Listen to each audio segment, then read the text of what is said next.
Good morning बच्चों, आप लोग कैसे हैं? उम्मीद है आप लोग स्वस्थ होंगे, पढ़ रहे होंगे। तो आज हम लोग चैप्टर क्लास 7 हिंदी में पार्ट 3 पाठ है व्यवहार कुशलता। लेखक का नाम है अनंत गोपाल शिवड़े। आज हम लोग ये कहानी ये लेख पढ़ेंगे कि व्यवहार कुशलता क्या होती है। ठीक, तो देखिए व्यवहार कुशलता इस पाठ में इस बात पर बल दिया गया कि प्राय व्यक्तियों को एक दूसरे से सहारे और प्रोत्साहन की तब आवश्यकता होती है जब वो निराश हो जाता है। जब निराश हो जाता है, हताश हो जाता है व्यक्ति, तो दूसरे की प्रोत्साहन की आवश्यकता होती है जब वे निराश और हताश हो जाता है। लेखक व्यवहार कुशलता के स्वरूप स्पष्ट करते हुए कहते हैं कि दूसरों की भावनाओं का सम्मान करना, दूसरे की भावनाओं की सम्मान करना, उसके साथ सच्चाई और स्नेह का व्यवहार करना, सज्जनता के साथ साथ व्यवहार कुशलता भी होती है। ठीक, तो देखिए इस पाठ को हम पढ़ते हैं, ध्यान से सुनिएगा। एक साहित्यिक सभा में एक तरुण विद्यार्थी भाषण देने के लिए खड़ा हुआ। साहित्यिक सभा हो रहा था, उसमें एक तरुण नाम का विद्यार्थी जो है वो भाषण देने के लिए खड़ा होता है, पर उसका भाषण उसका जमा नहीं। वह घबरा गया। श्रोताओं ने तालियां पीटी। 10-5 वाक्य कहने के बाद ही उसे बैठ जाना पड़ा। वो घबरा चुका था और 10-5 वाक्य जैसे ही बोला तो वह अपने स्थान पर आकर बैठ जाता है। मंच पर उसकी कुर्सी हमारी कुर्सी के पास ही थी। लेखक कह रहे हैं कि मंच पर जो कुर्सी थी वो कुर्सी और मेरी कुर्सी जो थी एक ही साथ थी, क्योंकि हमें भी उस सभा में बोलने का निमंत्रण मिला था। लेखक कहते हैं कि तरुण को जब निमंत्रण मिला था उस समय हमको भी सभा में बोलने का निमंत्रण मिला हुआ था। अपना पसीना पोंछते हुए उसने मुझसे धीरे से कहा, यह मेरा भाषण देने का पहला मौका था। तरुण कहता है लेखक से कि यह मेरा भाषण देने का पहला मौका था। तब लेखक कहते हैं ऐसा, तब तो तुमने बड़ी हिम्मत दिखाई। मैं तो अपने पहले भाषण में मुश्किल से 3 वाक्य भी ठीक से नहीं बोल पाया था। कह रहे हैं लेखक, तुम तो बहुत हिम्मत दिखाई, तुम तो बहुत बोल लिया। मैं जब पहले भाषण दे रहा था तो 3 वाक्य से ज्यादा बोल ही नहीं पाया था। शुरू में तो ऐसा होता ही है, पर बाद में आदत होने से यह सब कुछ क्या हो जाता है, दूर हो जाता है। तो शुरू थोड़ा आदमी ये होता है, हिम्मत थोड़ा घबराता है और बाद में धीरे धीरे क्या हो जाती है, आदत पड़ जाता है। सच, वो बोल रहा है, लड़का विद्यार्थी बोल रहा है, सच है। वह उत्साह से बोल उठा। उसकी परेशानी कुछ कम हुई। बिल्कुल, मैंने कहा, जिन्होंने तालियां पीटी उसमें से ऐसे कितने होंगे जो तुम्हारी तरह यहाँ खड़ा होकर इतने बड़े श्रोता समुदायों के सामना कर सकेंगे। वह अस्वस्थ हो गया। अब तरुण नाम का जो विद्यार्थी था वे अस्वस्थ हो गया, उसको प्रोत्साहन मिल गया। लेखक उसको प्रोत्साहन दे दिए। वह जब निराश था, हताश था, तो लेखक क्या किए, उसको प्रोत्साहन दिए।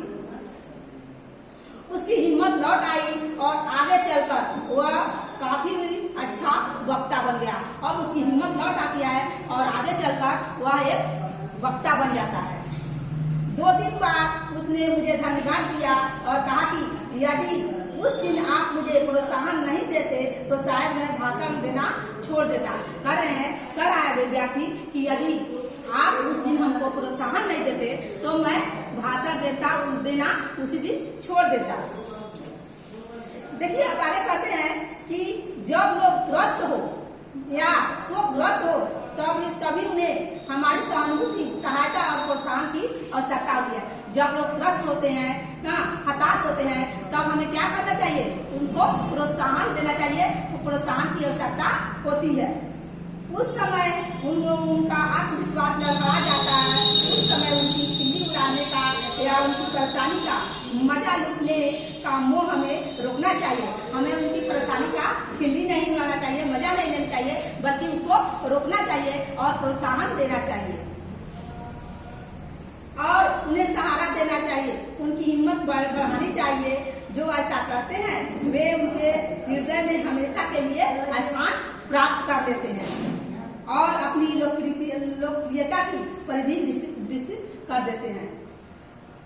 दूसरों के सुखों दुखों में सच्चे अंतःकरण की दिलचस्पी लेना अच्छे संस्कारों का लक्षण तो है ही, साथ ही व्यवहार कुशलता भी है।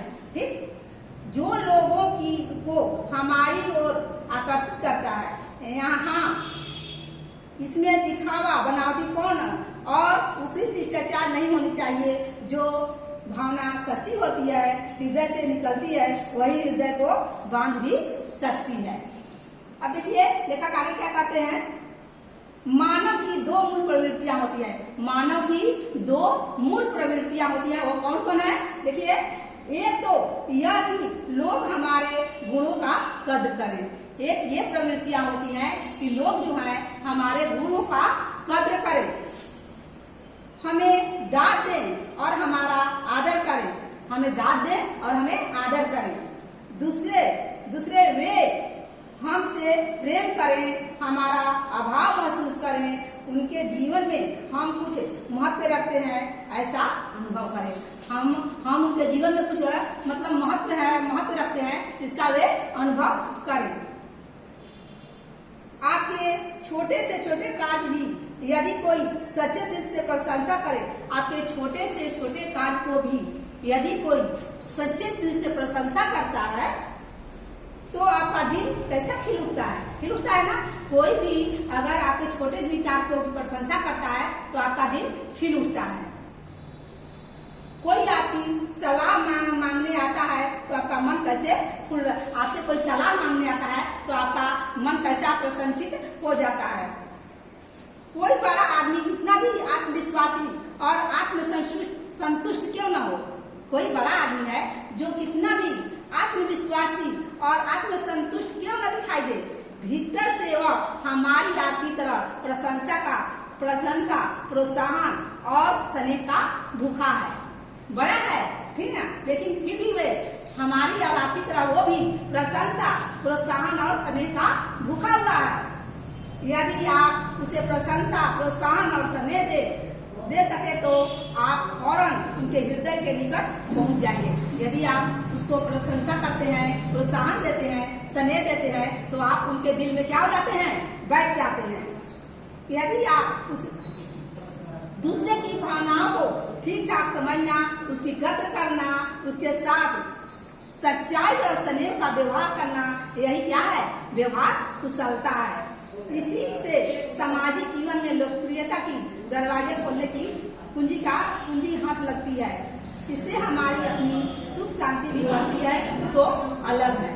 समझ में आ गया है कि कोई जब हताश होता है, निराश होता है तो हमें क्या करना चाहिए? उसको प्रोत्साहन देना चाहिए। क्या देना चाहिए? उसको खिल्ली नहीं उड़ाना चाहिए, बल्कि प्रोत्साहन देना चाहिए। अगर प्रोत्साहन देते हैं, स्नेह देते हैं तो क्या करते हैं? वो जो आदमी है वो आप उनके हृदय में बढ़ जाते हैं। तो देखिए यहाँ क्वेश्चन है 3 को जो दिए हैं आप लोगों को बनाने के लिए। तरुण विद्यार्थी को अपने साथ स्थान पर से शीघ्र बैठ जाना क्यों पड़ा? तरुण विद्यार्थी को अपने स्थान पर शीघ्र बैठ जाना क्यों पड़ा? क्यों तरुण विद्यार्थी अपने स्थान पर शीघ्र बैठ गया? क्यों बैठ गया? क्योंकि वो घबरा गया था और वो शीघ्र जाकर अपने स्थान पर बैठ गया। दूसरा है, लेखक ने क्या कहकर उस तरुण विद्यार्थी को उत्साह बढ़ाया? लेखक क्या कहा कि तुम तो इतना बोल दिया, मैं तो इससे भी कम बोला था। और पहले जब होता है तो ऐसा होता है, फिर धीरे धीरे आदत पड़ जाता है। लेखक के प्रोत्साहन का विद्यार्थियों पर क्या असर पड़ा? बहुत ही क्या हो गया? आत्मसंतुष्ट हो गया और प्रोत्साहन उसका बढ़ गया और वह क्या हो गया? उसका हिम्मत लौट आई। तो समझ में आ गया होगा आपको लोग को। ये क्वेश्चन आंसर बना लीजिएगा। धन्यवाद बाबू।